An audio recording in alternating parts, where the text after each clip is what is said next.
Hey guys, welcome back to another episode of the Arcade. Today we'll be reviewing a PSP game by the title of Darkstalkers Chronicle, Chaos Tower.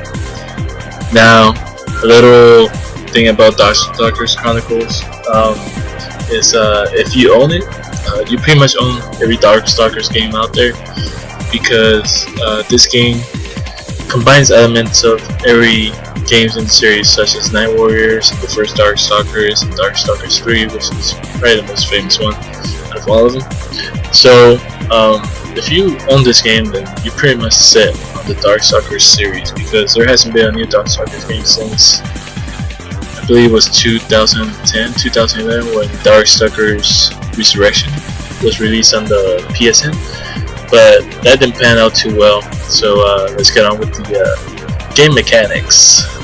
So the game mechanics in this game are very responsive, very fluid. It is the most responsive and fluid fighting game I have played up to date. But then again, I haven't played a lot of fighting games, so that's not saying much. But I did mention the game uses mechanics from the previous Darkstalkers game. What that means is you can tell you want your turbo meter to charge up, whether it is by taking damage or dealing damage or performing any other action that charges up your turbo meter so you can perform special attacks and other pretty cool stuff. And then you can also set it if you wanted the fight to go by rounds, where as in you beat your opponent one round and then goes to the next round and then you recharge health, or you can set it to where any damage you receive continues on in the battle, so it doesn't disrupt the flow of the game.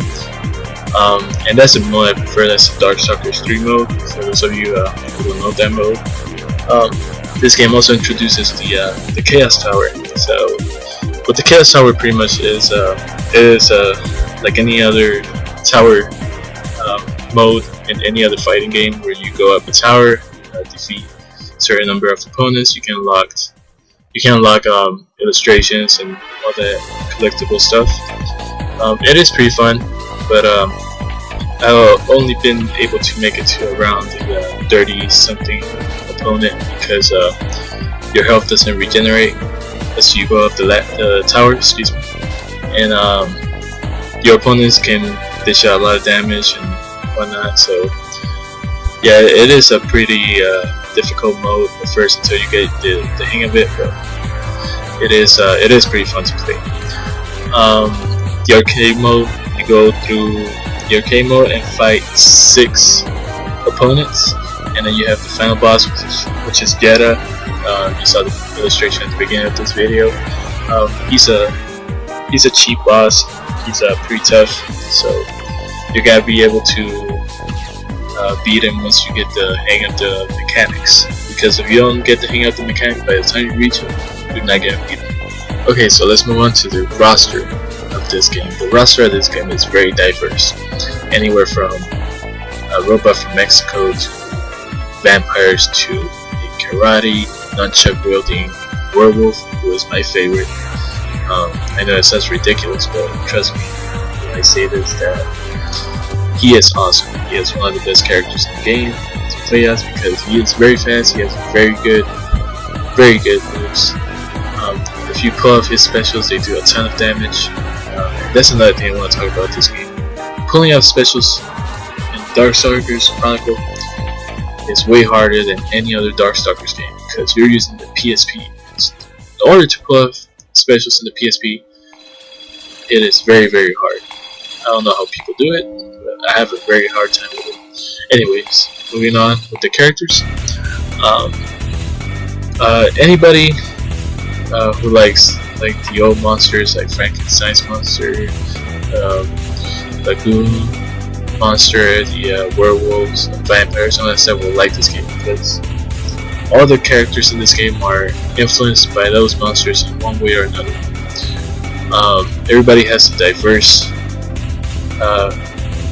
list of who their favorite character is, so your characters might be different from mine, and that's okay because I expect them to be. And this game, I think would have been better on consoles, honestly, because that way you could have fun with a buddy and other people, you know, and it would have been more fun. But I mean, I said it the way it is right now, it's still fun, but I would prefer it to the point where I could play it against my brother and my friends and all that stuff. I'm pretty sure you guys would prefer that way too. But yeah, that's it for the characters. Now, moving on to the music. The music, they mostly use the music from Darkstalkers 3, and you've been listening to their music the whole time in the background of the video. The music is great. It does have a few tracks which are not great. Every character has their own special track or soundtrack, or however you want to call it. My favorite is Jetta's theme and what's the name? Lord Raptor's team. They're pretty badass, in my opinion. I think they're the best in the game. Okay, so the last thing I want to talk about this game is the visuals. Now, if you haven't noticed, this game looks amazing.